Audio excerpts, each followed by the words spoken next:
Getting ready to work with a new Democrat-led administration in Washington, D.C. that will assume office in January next year. India on Sunday congratulated victorious Democrat presidential candidate Joe Biden, who will be the next president of the United States. Both Prime Minister Narendra Modi and President Ramnath Kovind tweeted congratulatory messages for the successful duo of Bieden and Kamala Harris on Sunday shortly after midnight. India had on Friday said that the comprehensive global strategic partnership between both the nations has very strong bipartisan support in the US, thereby hinting that bilateral ties would continue to grow stronger. In this edition of The Big Picture, we will analyze what the change of guard in the United States means for India and the world. Joining me on the program today are Yashwant Raj, US correspondent of the Hindustan Times, Richard Rosso, Senior Advisor, US-India Policy Studies, CSIS, and Praveen Krishna, Professor, Johns Hopkins University. Thank you to all my guests for joining me on this edition of The Big Picture. Praveen Krishna, let me begin the program with you first. Let me congratulate you for calling the election rightly on the previous edition of The Big Picture, or 5 days ago when you said that Joe Biden would be the next president of the United States. What changes now? Well, first, there's some. It's great to have this kind of resolution of the uncertainty as to who the president was going to be. As far as policy changes and as far as India is concerned, I suspect that the first many months of the Biden administration will be sort of preoccupied. The administration will be preoccupied with dealing with a whole range of very important internal issues. The COVID crisis, which is in a sense accelerating or increasing in its intensity, the economic implications of this that the administration will have to consider carefully and deal with. For instance, trying to get funding for fiscal stimulus and negotiations with Congress and so forth, along with other major foreign policy priorities that the administration will want to deal with. My sense is that as far as India is concerned and what might change with respect to Biden administration relative to Trump administration, U.S.-India relations are, of course, important, very significant, but may not be at the very top of the priority list in terms of what the incoming administration has to deal with. And they may well choose to maintain some degree of stability for a while before turning to see what they might change or where they might sort of push ahead, cut back, recalibrate the relationship. Absolutely. Richard, that's a very important point that Praveen has just raised. What's going to be the key focus area really as far as the president-elect is concerned? The top three focus areas probably in the next 6 months. It's going to be important to find a pathway through the COVID crisis, trying to double down in terms of the steps that individuals should take, that states should consider, looking for, of course, hopefully some type of medical solution as well, which hopefully is not too far away before we can begin, covering the wider population in the United States. So COVID is certainly going to be part of it. Finding a way to balance that with the economy is going to be crucial. But there's a lot of, I think, damage to international relations that we do have to begin to repair sooner rather than later. And the fact that, maybe the president himself may not have as much time to spend, as Praveen rightly pointed out, there's going to be a lot of time spent on domestic issues. But you will have a Secretary of Defense, a Secretary of State, and others who will be charged with international relationships. And I suspect you're going to see them deployed sooner rather than later to try to make sure that our key relationships with NATO, with Japan, and others are back on an even keel sooner rather than later. Absolutely. I'm going to take that up with the other panelists as well in just a bit about what's likely to happen as far as the WHO is concerned, the Paris Climate Accord, and all those other major organizations that the US has withdrawn from. But before that, Yashwant Raj, as far as Trump's policies are concerned, are they going to continue as far as the Biden administration, along with the Biden administration? What is he likely to take forward? First, thanks for having me here. And let's begin with the good news. I think Pfizer has just announced they have their vaccine is tested, is proven 90% effective. So, and FDA had set a 50% mark for approving an effective vaccine. So I think there is good news on that front. The announcement just came in the morning. So I think with that out of the way, on foreign policy, there is usually continuity unless something surprises. And as you know, there is a tendency for things to happen on foreign policy that you can't anticipate all the time. But there is going to be continuity from what the Trump administration was doing, and on foreign policy. But there might be changes on other issues such as immigration, and where President-elect Biden had earlier indicated there will be changes. There is already talk about him revoking Trump's travel ban on certain people from certain Muslim majority countries. Then restoring protection for undocumented immigrants brought as children, they called, which is DACA. So there will be changes on immigration and other issues, but foreign policy will continue for a while till President Biden is able to get onto it. As Praveen and Rick both pointed out, it will have to be further down the road. Okay. All right. Taking the discussion forward, then let's go back first to go forward. Praveen, when Joe Biden was the vice president, he spoke about taking the Indo-US trade to $500 billion. So clearly, that could be a focus area, and a trade deal between the two nations has been elusive in the past. Can we see or can we expect some kind of solution on the trade front in the months to come? That's a great question. Now, clearly, India-US trade is not at the $500 billion mark, probably about a third of that at this point. And I think it's great to aspire for greater integration, more international trade, and so forth. But as far as a more comprehensive trade deal between India and the US is concerned, I suspect that there isn't a great appetite on the Indian side for a very comprehensive deal, which would require very substantial liberalization of international trade on the Indian side. And I'm not so sure that there's going to be great appetite on the other side of the US either for a very substantial trade deal with India.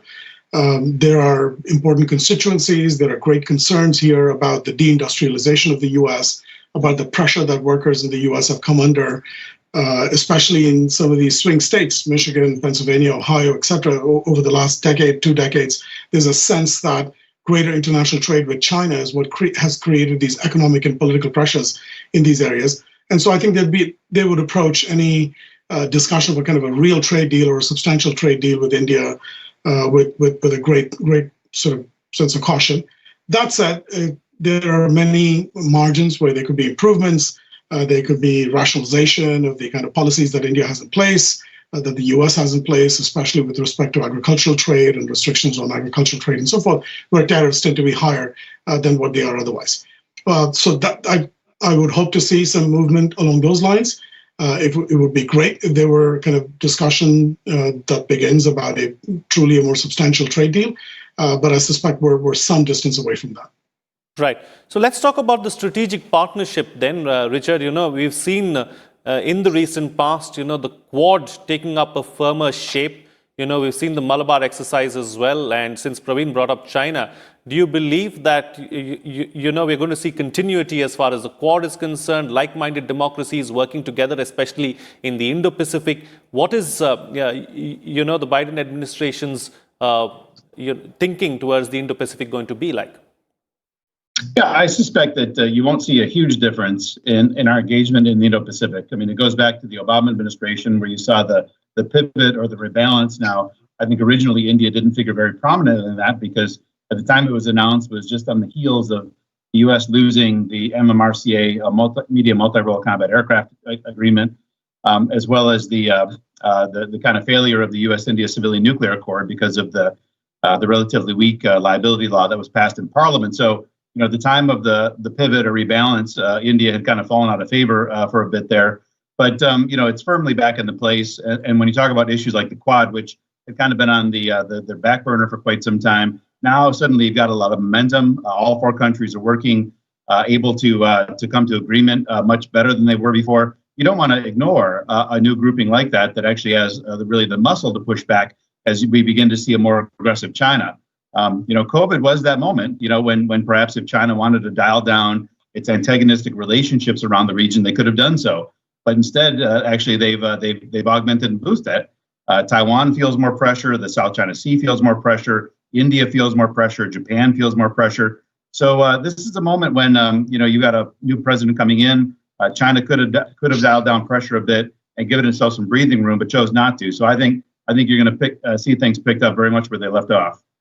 Right. All right. So talking about another issue domestically in the United States, which has massive ramifications as far as Indians are concerned, Yashwant, this issue of H-1B visas, this has been a contentious issue in the recent past as well, especially with the Trump administration's immigration laws and the kind of strong hand that Trump had with dealing with immigrants. So is that going to change now? And are Indians going to get a little more favor than maybe some of the others as far as these H-1B visas are concerned? Frank, thanks. Can I also talk a little bit about the strategic Absolutely. relationship? Please do.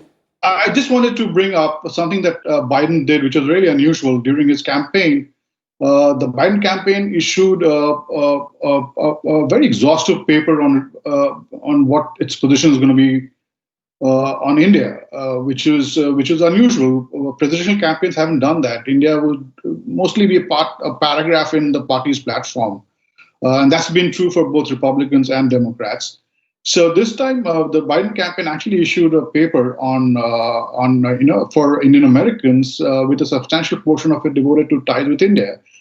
And there, he said, the campaign said very clearly that ties with India will get high priority, which is not unusual, which is not something very remarkable. But he also talked about how China will not, this administration will not stand for China bullying around in the neighborhood, which is given the context, quite significant. And it also pointed to that cross-border terrorism will not be tolerated, which is again a very clear signal to Pakistan. So those were two very strong signals that the Biden campaign sent, which was unusual because of the length to which they went about it. About H-1B, H-1B has been a problem for both Republicans and Democrats. Let's be very clear about this.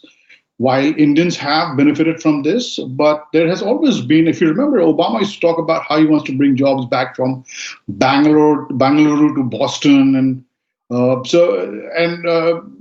there has been an issue about H-1B for a very long time. Politicians on both sides have felt it's been used to ship American jobs out through offshoring or outsourcing.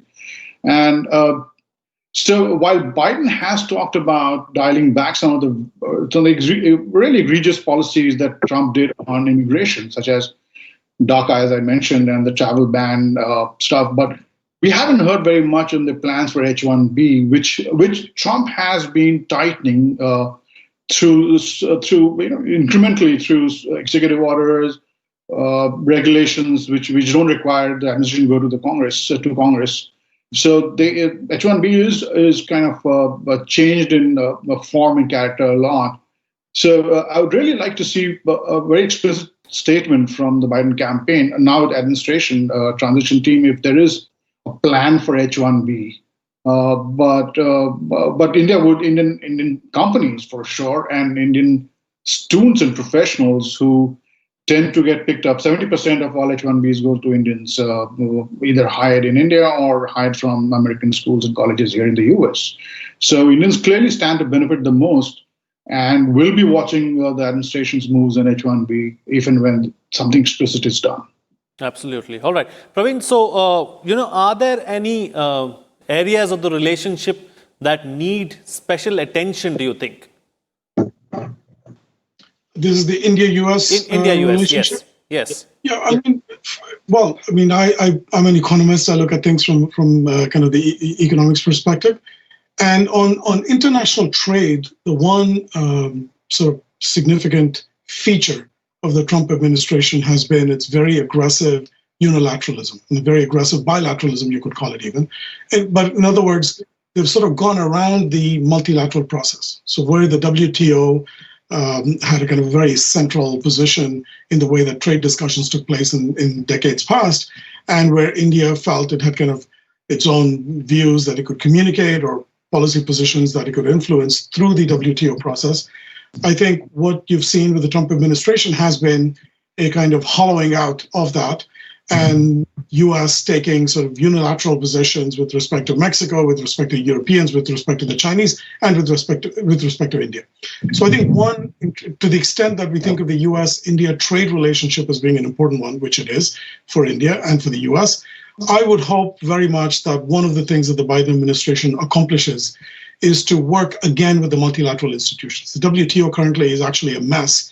Various functions of the WTO have been virtually completely dismantled. The dispute settlement mechanism lacks any judges to adjudicate cases, in part because the US's opposition to the reappointment of judges and so forth. So the WTO is looking very weak at the moment and has been taking quite a bit of abuse over the last 4 years. I think sort of restoring the position of the WTO, continuing to engage India through for India to engage with the rest of the world and for the United States and likewise for the US through the WTO would be a great thing. On the kind of the what's going on with US trade in Asia, there were two major kind of trade agreements that we were discussing. One of these in the past, one of these was the TPP, the Trans-Pacific Partnership, which was the US very nearly signed until it backed out at the last minute. This was of some concern to India because India was not part of the TPP. And it was kind of a question of, what the impact of the TPP would be. And now I think that question comes back to us. What if the US reconsiders the TPP, wants to join the TPP? India will have to think again about what the implications of the TPP would be for India. And correspondingly, there was the Regional Comprehensive Economic Partnership, which was an agreement involving the Chinese and India and Japan and so forth, which India walked out. And so I'm not sure what this where we end up in terms of with this dynamic. Is it going to be the case that as we move forward, India will have reasons to reconsider its position with respect to the Regional Comprehensive Economic Partnership? It may not want to do so, especially given the current kind of political tensions, geopolitical tensions with the Chinese. But these are issues that I'm kind of genuinely curious about and would like to, I guess one would have to wait and see how these things play out. Both trade relations at the multilateral level, trade relations at the level of kind of particular international bilateral type trade agreements between sets of countries, which India is part of and is excluded from.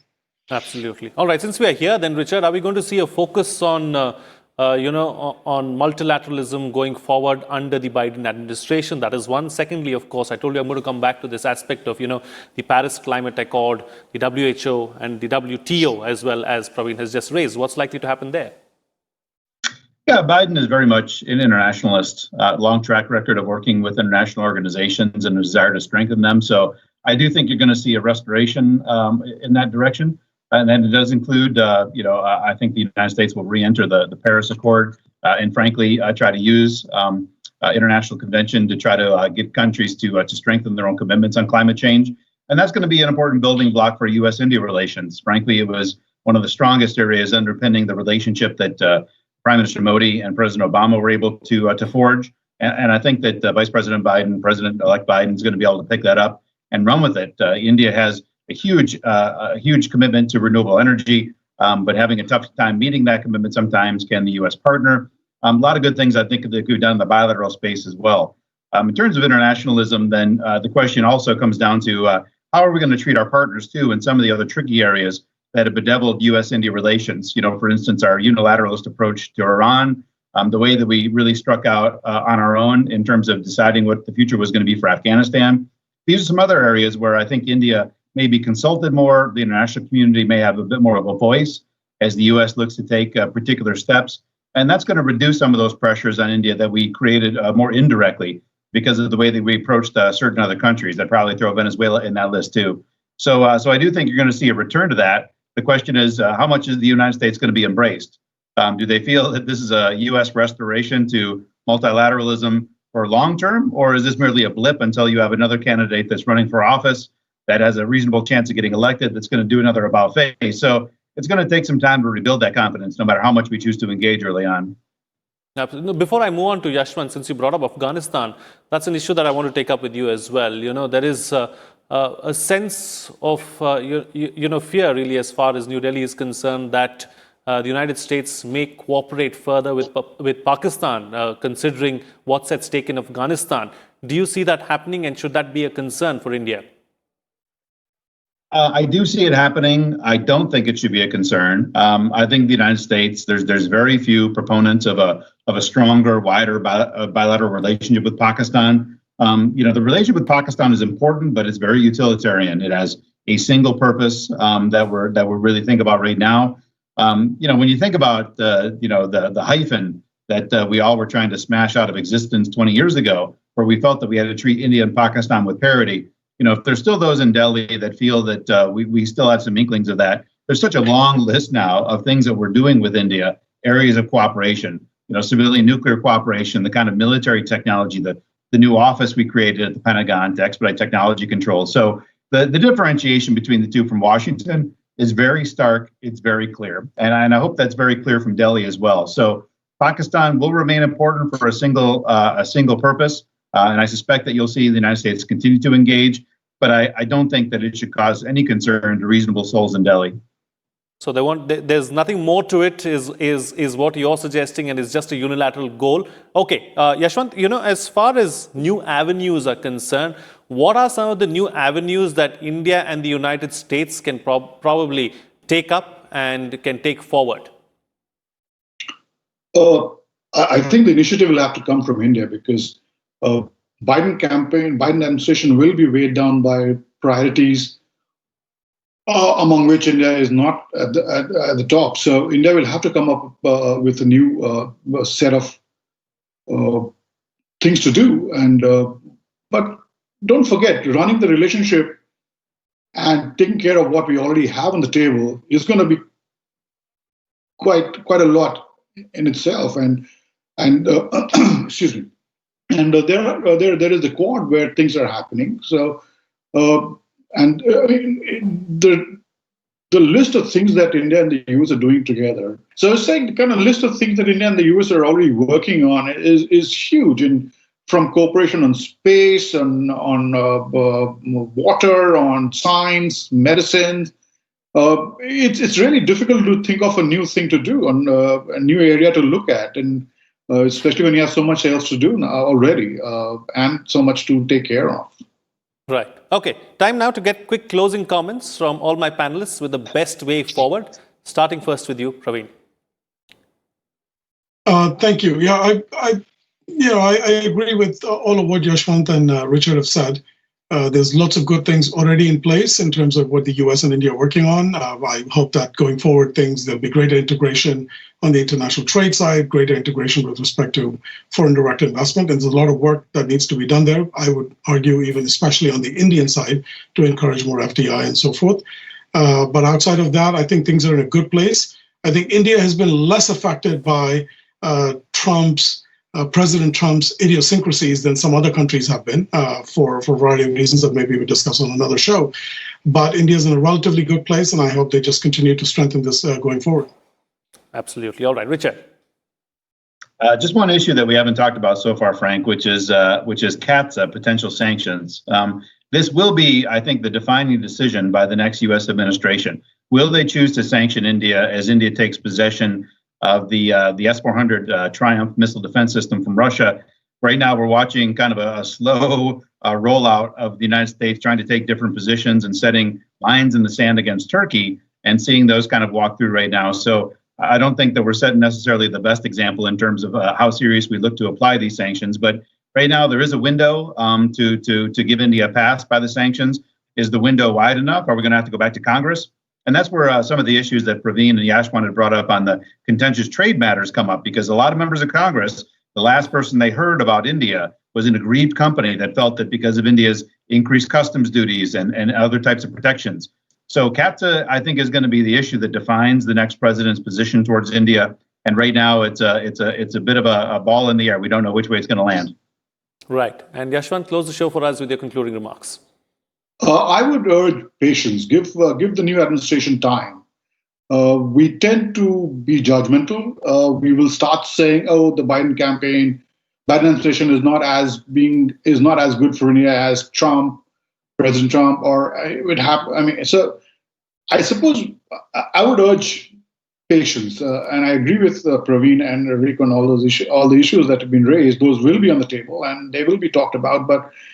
For us to we'll have to give them some time, and there will be remarks that will tend to get people really excited. But we should keep our eyes on the broader trajectory of the relationship, and not be jumping from one remark to another. And there will be plenty, and I'm sure there will be comments and stuff, not from the president, but from his cabinet, from his party.